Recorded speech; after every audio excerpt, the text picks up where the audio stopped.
कामचोर देवरानी। एक बार की बात है, सुषमा अपने पूरे परिवार के साथ खुशी खुशी मोहन नगर में रहती थी। उसकी 2 बहुएं थी, पल्लवी और शिवानी। एक दिन दोनों बहुएं रसोई में काम कर रही होती है कि तभी उनकी सास सुषमा उन्हें बुलाती है।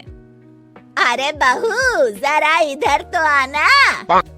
शिवानी, जरा जाकर देखना सासू माँ क्या कह रही हैं। दीदी आप ही देख लो ना जाकर, आपको भी तो सुनाई दे रहा है। अरे मैं आटा गूंद रही हूँ ना, तुम चली जाओ। हाँ तो मैं भी तो सब्जी काट रही हूँ ना दीदी। अरे बहू जल्दी आओ। वो ये तो जाएगी नहीं, मैं ही जाकर देखती हूँ कि क्या करना है।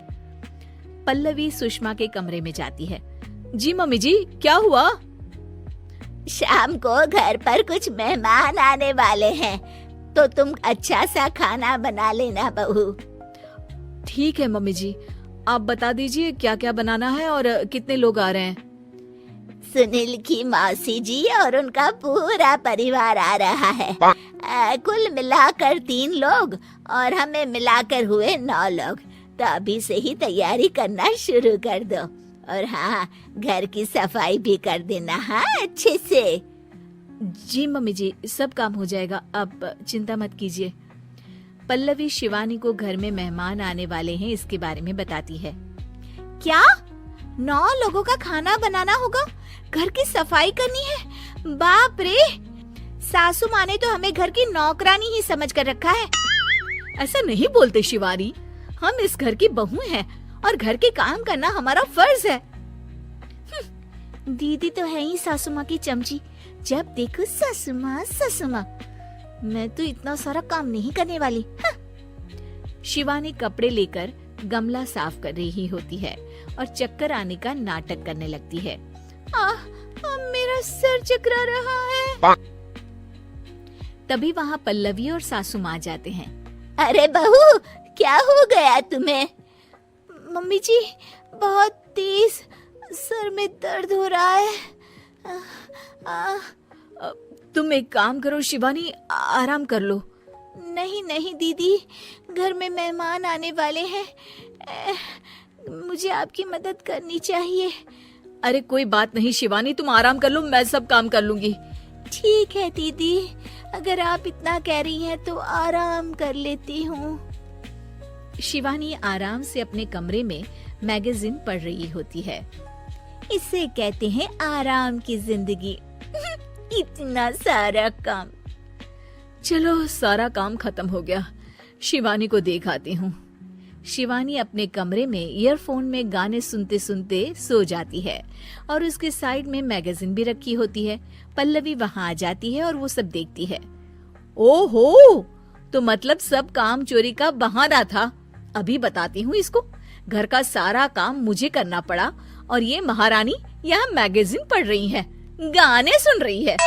पल्लवी रसोई से एक प्लेट और चम्मच लेकर आती है और शिवानी को थाली बजाकर उठाने लगती है। शिवानी अचानक से उठती है। उठ गई महारानी, गाने भी सुन लिए, मैगजीन भी पढ़ ली। तुम तो बहुत बड़ी झूठी निकली शिवानी। तुमने सर दर्द का बहाना बनाया ताकि काम करने से बच सको। हाँ बनाया बहाना, तो क्या करती, इतने सारे काम करती। मुझे कोई शौक नहीं है चापलूसी का। क्या चापलूसी? तुम्हें लगता है कि मैं सारे काम चापलूसी के लिए कर रही हूँ? नहीं तो क्या। तभी वहाँ सासू माँ आ जाती हैं। अरे बहू, वो लोग बस आने ही वाले हैं, तुम तैयारियां कर लो। जी सासू माँ, तुझे तो मैं बाद में देखती हूँ। सब खाना खाने बैठते हैं और खाना शुरू करते हैं। तभी सुनील की मौसी बोलती है। वाह भाई वाह, खाना तो बहुत ही अच्छा बना है सुषमा जी, एक एक चीज में क्या स्वाद है। ये सुनकर शिवानी मुंह बना लेती है। उसे अपनी जेठानी की इतनी तारीफ रास नहीं आती। आपकी बहुएं तो बहुत ही अच्छा खाना बनाती हैं। हाँ बनाती तो दोनों ही अच्छा है, पर आज ना ये सारा खाना बड़ी बहू ने बनाया है। छोटी बहू की तबीयत ठीक नहीं थी, सो इसलिए। मानना पड़ेगा सुषमा जी, आपकी बड़ी बहू तो बहुत ही गुणवान है। पल्लवी की तारीफ सुनकर शिवानी को जलन होती है। पल्लवी ये सुनकर खुश हो जाती है और शिवानी की तरफ देखकर उसे चिढ़ाती है। कुछ देर बाद मेहमानों के जाने का वक्त हो जाता है। मौसी जी सबके लिए उपहार लाई होती है। वो सबको शगुन के पैसे देती हैं और अंत में पल्लवी के पास आती है। तुम्हारे लिए शगुन का लिफाफा तो है ही, पर बहू तुम्हें एक और उपहार भी मिलेगा इतना अच्छा खाना बनाने के लिए। मौसी अपने सोने के कंगन निकालकर पल्लवी को पहना देती है। ये लो, ये मेरे मनपसंद कंगन है, अब से ये तुम्हारे हुए। धन्यवाद मौसी जी। ये देखकर शिवानी तो पूरी तरह से जल जाती है और गुस्से से रसोई में चली जाती है। तभी वहां पल्लवी आ जाती है और उसे अपने कंगन दिखाने लगती है। देवरानी जी, अब आपका सर दर्द ठीक तो है ना? मुझे लगता है कि अब सर दर्द शुरू हो गया होगा आपका।